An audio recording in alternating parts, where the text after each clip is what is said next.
How's it going, guys? And welcome back to BL3's Forgotten, the series where I take a look at underused and not often talked about pieces of gear to determine whether or not they deserve to be remembered in the modern meta of the game or should be left behind and forgotten. And today we're taking a look at the TK's Wave and the Tidal Wave. If you like to farm the waves for yourself, you'll want to fast travel over to the Droughts on Pandora, taking either fast travel station and making your way over into this save station right out front of the big tower of shipping containers, which after climbing your way up, as long as you've already completed the Dump on Dump Truck side quest, Dump Truck will spawn who you can kill to get yourself both of the waves. The Tidal Wave and the TK's Wave are both legendary Jakobs shotguns. The Tidal Wave is always non-elemental and able to roll with 12, 13, 16, 18, 21, or 25 projectiles per shot, with the TK's Wave able to come as kinetic, incendiary, or shock, and having 6, 8, 9, 10, or 12 projectiles per shot. With both of these weapons, no matter the pellet count, the shot cost stays the same at 2. Both these weapons have the same projectiles, having them fan out horizontally from the barrel, and bouncing up and down as they fly through the air. The TK's Wave only fires out one row of these, while the Tidal Wave fires 2. The TK's Wave has received a single buff, being a 233% weapon damage increase, as well as increasing the projectile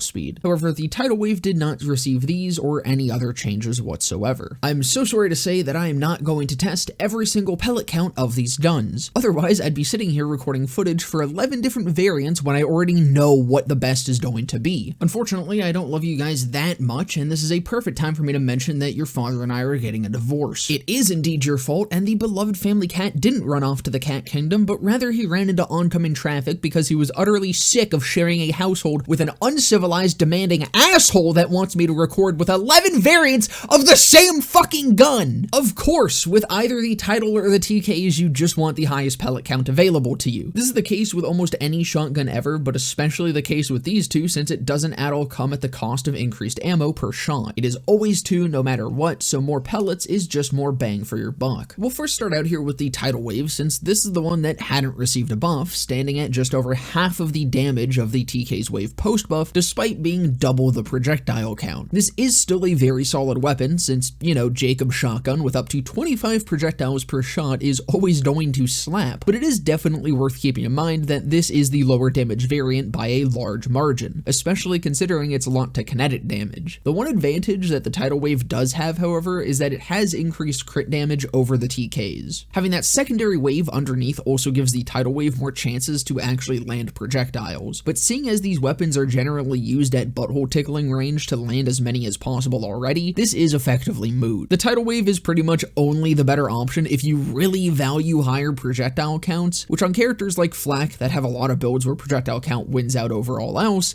yeah, it definitely maybe still has a place, but even then, at best, it's probably still exceedingly niche because the TK still has a lot of projectiles and just does a shit ton more damage. As well, while the Tidal Wave did perform well across all tiers of content and was still able to kill decently even into True Guardian Takedown, it definitely took a noticeable hit to the point where while I'd be chill clearing True Mollywan Takedown with the Tidal Wave, I would probably be exceedingly unchill about clearing True Guardian Takedown with it. Like eating my own skin off my forearm level of unchill about that. Now on to the TKs.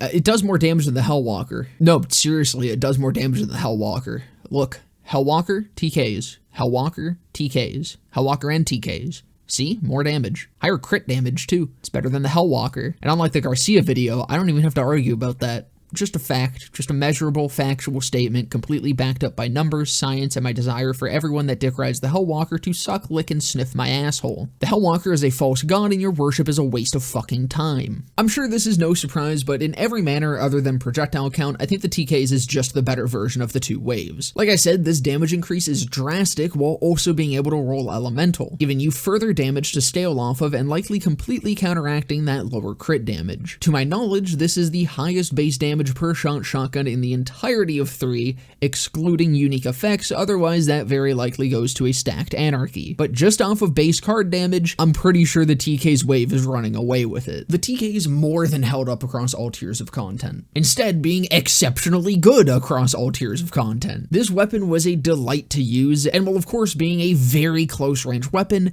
that being the only drawback to a shotgun that deals a fuck ton of damage really isn't a huge deal. If you're looking looking for a double-barrel Jakobs shotgun to throw into your build, I'm your man. there's a couple ways of getting even more out of these guns, which of course, while the TK's is better, both these weapons are able to benefit from some certain synergies. And above all else, accuracy is probably the single best stat that you can have on these weapons. Unlike a lot of other weapons with set projectile patterns or goofy projectiles, accuracy does actually affect the width of your spread and how quickly it spreads out. So if you have a shit ton of accuracy, it's really good for tightening up that spread. So especially things like mana focus are very nice for the waves, and not only makes them more consistent at those close ranges that you tend to use these at, but it also extends that range out a little bit. But another way to extend range is through projectile speed, being a rare case where Amara's Heavy Rain is actually incredibly helpful, once again extending the range before they start to diverge. And finally, since the biggest drawback to these weapons is actually landing as many of these projectiles as you can, having any form of crowd control helps to line up your shots way easier and again just increases the overall consistency. Instead of having to worry about both your bullets and enemies moving, you're getting rid of one of those variables. Grasp for Amara, Armand Flint or Brain Freeze on Zane, or just a Frozen Heart or Snowshoe are all great options for holding enemies still for the waves. Overall though, the TKs and the Tidal Waves are incredibly good shotguns. So while the Tidal Wave has a significantly higher projectile count than the TKs, only being rivaled by a purple Stagecoach or the Frequency for on-card projectile counts, it is unfortunately held back pretty heavily by the fact that it never received the same love from buffs as the TKs did. The TKs getting increased projectile speed and 233% weapon damage really pulls it up and away ahead of the Tidal Wave, and again cementing its place as one of, if not the highest base damage shotgun. As well as being able to come in 3 different elements, it offers more versatility than the Tidal Wave, meaning that of these two, unless you just really want those extra projectiles for significantly less damage, the TK's Wave is absolutely the winner here, and it is a weapon that I would highly recommend fucking around with. That's gonna about do it for this one though. I hope you guys enjoyed. If you did, definitely consider leaving a like, comment, subscribe, all of that. I'll be live right after this video goes up, right here on YouTube and also over on my Twitch channel, where there'll be a link to down in the description below, and just under that is a link to my Discord server where you can come and join and hang out. But with that all being said, I hope to see you guys in the next one.